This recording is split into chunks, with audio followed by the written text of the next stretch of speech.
For today's video, samahan niyo akong mag-food trip at gumawa ng street food na kwek-kwek.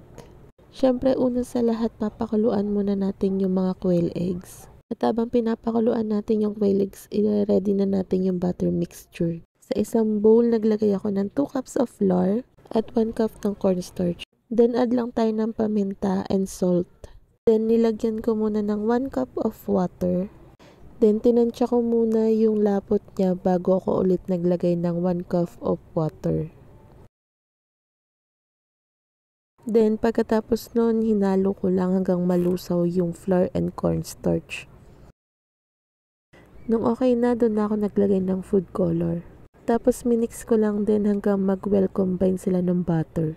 Then, pwede na nating i-roll sa harina yung quail eggs bago ilagay sa butter mixture. Habang ginagawa ko nga yan, nag-ready na ako ng mantika para painitin. Dahil pagkatapos niyan, i-fry na natin yung quail eggs.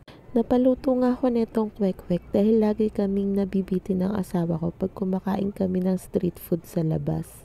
Kaya nag-aya na lang siyang magluto kami sa bahay, hindi pa kami mabibitin.